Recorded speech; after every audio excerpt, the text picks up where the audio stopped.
Welcome to chess, ladies and gentlemen. For all my people in the Philippines, Maligayang Pagdating sa my chess, ladies and gentlemen. I appreciate you guys very much for stopping by. So, a long time ago, I started a series on Wesley So, and the first time he played kind of like major chess players.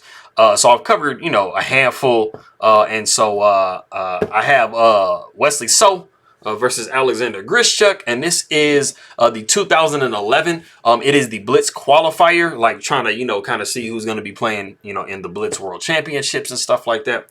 And so this is the first time that they have met together. Yeah, so at the end of the video, I will be trying to do the good mornings. It's been a really, really long time, but I will kind of wing it and see, how good I am at doing it. But anyways, if you guys are ready to go, let's take a look and see what we have for this game. And no, it's not a Slav. All right, let me see here. Bam. All right, so we have E4. D6. Oh, something else that I did as well is I went ahead and put the as you guys can see, I went ahead and put the the little analysis bar, the little stockfish bar at the side of the board. Let me know what you guys think about that. I just kind of for space reasons, I didn't really do it in the past, but it might be something kind of cool for you guys to look at, to kind of see if I'm not specifically explaining it, who's kind of doing better, for which side. So, like I said, let me know, put some comments down below. Let me know if you like it, if you want me to do away with it. I'll kind of see who says the most stuff in either direction. But like I said, we do have D6. We have D4. We got G6. Knight comes to C3. We see bishop to G7. And then we do see F4.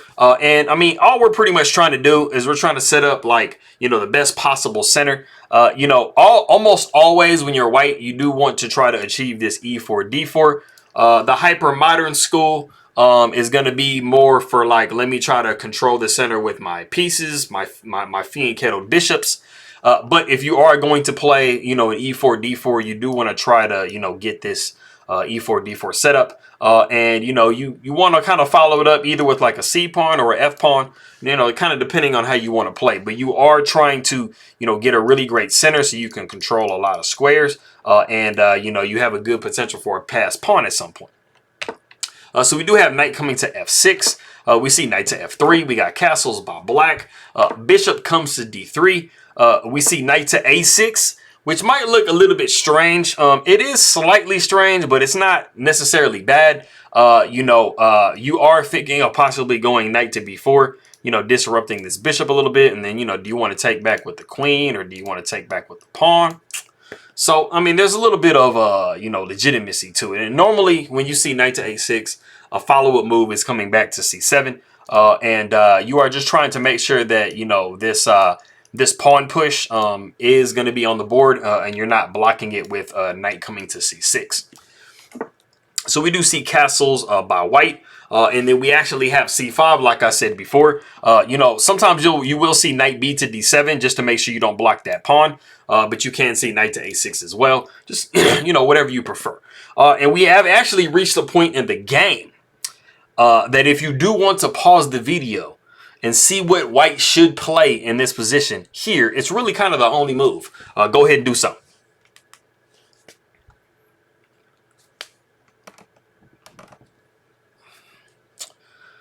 Okay, so, I mean, you pretty much are at a point where you have to make a decision. I mean, are you going to capture here? Are you going to leave it alone? Maybe play bishop to E3 or, knight back or, do something where you're kind of holding the pawn or, what are you going to do? Or even close the situation. And it might look kind of, confusing, what do I really want to do? But something I want you guys to think about is something that Wesley So played earlier in the game was F4. And one of those reasons for pushing the F pawn is either to open up the king side with trades and stuff here or to support the E5 pawn push. And since the idea is to push E5 at some point or at least to try, you do not want to give this pawn away because this pawn and this pawn are going to severely support an E4 pawn push. So it is best in this position to go ahead and close the position up and go D5. like I said, you do want e5 to come at some point, and I'll illustrate kind of like, you know, what it looks like when you do have that. But we do have bishop coming to g4 in the game. But if we back up, like I said before, you know, you are trying to push e5. So let's say, for example, like black, you know, is kind of playing like real, you know, let me see, lazy is the word I want to use, like really passive, right? So they're playing passively, and they're just like, hey man, I'm just gonna make some random moves, because you know sometimes people do that. You know, let's say they go h6, you know, you get bishop to c4 in, making sure that you protect this pawn twice before the e5 pawn push. And let's just say we got h5, h3, and then h4. So of course, you know, black has made a whole bunch of like lazy pawn moves that really don't do anything. But you know, just to kind of illustrate what I'm saying, you know, you have e5, and you guys can see that this, you know, pawn is supporting this e5 push, because, you know, if you take here, you're going to be taking back with the f pawn, and you have a really, really super nice center. And it's not going to take a whole lot for you to push d6 and get you a pass pawn. Let's say like knight, you know, knight back or whatever. You know, at some point you're going to be able to push, you know, d6. Probably not right now, but I mean, as you can see, now you have a pass pawn. You can put some bishop to f4s going on. That is not the right time to push it, but just to illustrate what I'm talking about, you know, that is something that is desired in the position, having all those pawns in the center. But we don't see that. We actually see bishop to g4. And what you see is you see Alexander Grischuk go ahead and, you know, try to make sure that he is fighting against this e5 pawn push as much as possible. Because as you guys can see, right now the knight really can't move. I mean, you can, but you don't really want to move it because you're going to have, you know, the queen right behind the knight. And so you don't really have the ability to push e5 here. Plus, this pawn will be kind of hanging after the trades. So we see bishop to c4, you know, trying, you know, kind of the same idea. Knight comes back to c7. We see h3, bishop takes f3. We see queen taking f3. We got a6. a6 is, you know, very logical because you are wanting to try to push b5. In modern or Pirc or, you know, Benoni type of structures, I mean, you're going to have this very similar structure, or at least this one. And b5 is a very good, you know, chance to get you some counterplay and displace some pieces. If you can get b5 and b4 in, you're in some pretty good shape. So we do see a4. You pretty much have to play this because if not, like I said, b5 is going to be coming. We do see b6, queen coming over to d3. We see queen over to c8. We got bishop up to e3. Rook comes over to b8. And this is a very thematic move because you are thinking about, you know, you really, really want to try to get b5 in. But right now, I mean, this bishop and this queen and, you know, this pawn and this knight are really, really holding that square down. So when you are playing this side of these type of structures or like a Benoni, you do want to try to make sure that you do not allow b5, because that is one of the few things that people can do in the Benoni. We do see rook a to b1. Knight comes back to d7, and then we do see the novelty of the game, which is king over to h1. Just becoming a little bit more safe. You know, sometimes this bishop can land here, and it can be pretty annoying that check. So the rook comes to d8. We see b4. Pawn taking b4, rook taking b4. And this is also something that as white is very thematic. I'm trying to open up files for these rooks, because as of right now, we don't really have any open files yet. So if we can, you know, get some trades rolling, you know, we are going to be looking pretty good for white. So we do see pawn taking b4, rook taking b4. And then, you know, we have a little bit of pressure on this b pawn. We have knight down to c5, trying to displace the queen a little bit because the queen is holding this knight. So you have to be kind of careful because this bishop can start snapping pieces off. So we do see bishop taking c5. That's pretty much the only thing you can do. Pawn taking b5, rook taking b8, queen taking b8.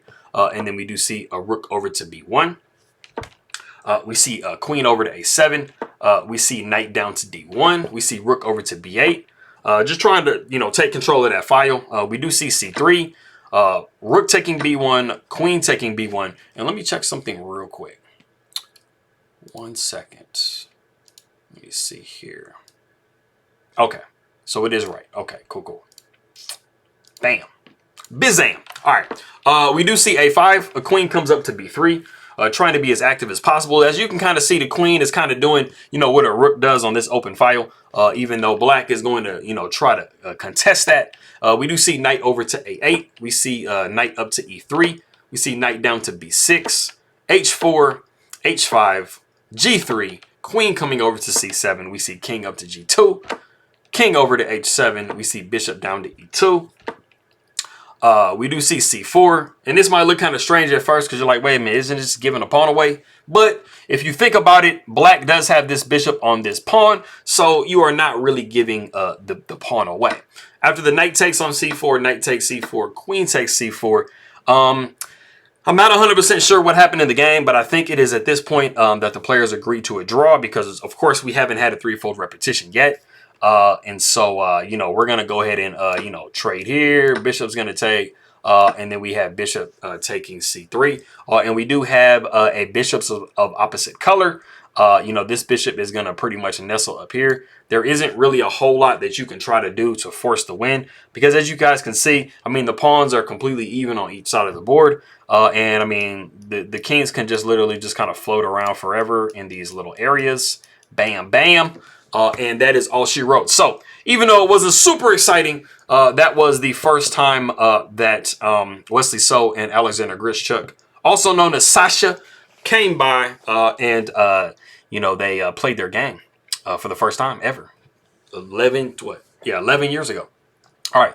So like I said, I'm going to try these good mornings. It's been a really, really long time since I've done it, but I will go ahead and attempt them now. So we got Magandang Umaga is, so that's Tagalog. Maayong buntag.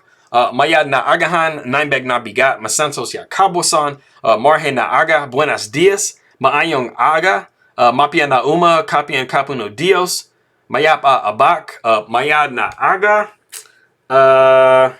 and I'm getting stuck there. Yeah. That's about as far as I'm going to get. I'll say salam, assalamu alaikum to you. Merci for anybody who does speak French out there. And I forgot Russian at the first of the video, but I will say Privyet, Kak dela, spasibo for coming by and taking a look at my stuff very much. Meraming salamat po sa nanonood inga king my video, a king my kaibigan. Makiro tayo mamaya inga lagi, and I'll see you guys next time.